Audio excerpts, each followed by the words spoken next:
Hi everyone, అందరు బాగున్నారు కదూ. ఈ వీడియోలో మనం క్యారెట్ హల్వా ఏ రకంగా తయారు చేసుకోవాలో మనం ఈజీ ప్రాసెస్లో మనం నేర్చుకుందాం. ఈ వీడియోని స్టార్ట్ చేద్దాం. మొదటిసారిగా క్యారెట్ హల్వాని 1840 సంవత్సరంలో మొదటిసారిగా తయారు చేయబడింది. అప్పటి నుండి ప్రతి ఒక్కరు కూడా తయారు చేయడం స్టార్ట్ చేశారు. నీ పేరేంటి? Halwaraj. How sweet! I love halwa. ప్రతి ఒక్కరు కూడా ఇష్టపడేది ఒకే ఒక్క క్యారెట్తో చేసిన స్వీట్ క్యారెట్ హల్వా. మీకు కూడా చాలా ఇష్టమనేసి నేను అనుకుంటున్నాను. ఈజీ ప్రాసెస్లో మన ఇంట్లో బ్యాచిలర్ అయినా సరే, ఫ్యామిలీ అయినా సరే, ఈజీ ప్రాసెస్లో నేను చెప్తాను. ఎక్కువ ఐటమ్స్ కూడా ఎక్కువేమీ అవసరం లేదు.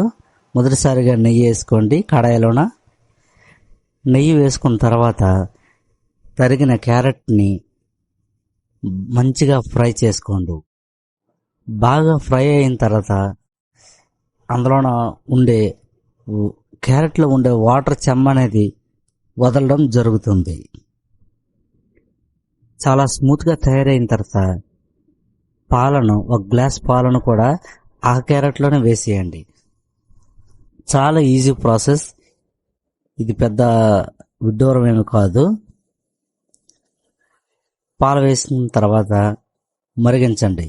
బాగా మరిగించిన తర్వాత క్యారెట్ స్పాంజ్ లాగా మెత్తగా ఉడకడం అయితే జరుగుతుంది. మొత్తం బాయిల్ అయిపోతుంది.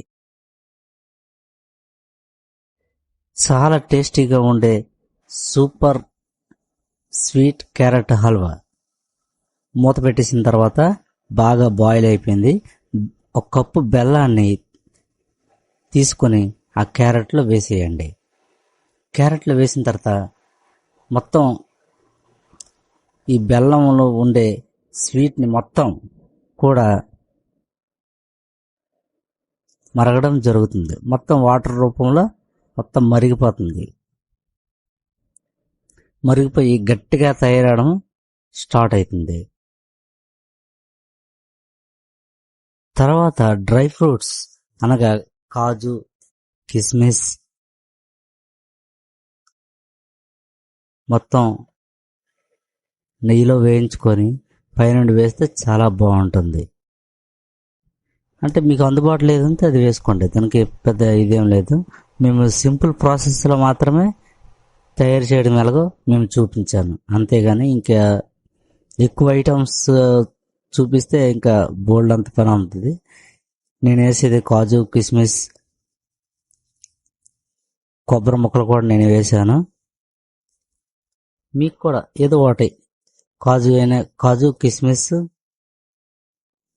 సరిపోతుంది. నెయ్యిలో ఫ్రై చేసుకొని ఆ బౌల్లో వేసుకొని మొత్తం కలుపుకొని తింటే చాలా టేస్టీగా ఉంటుంది. మీరు కూడా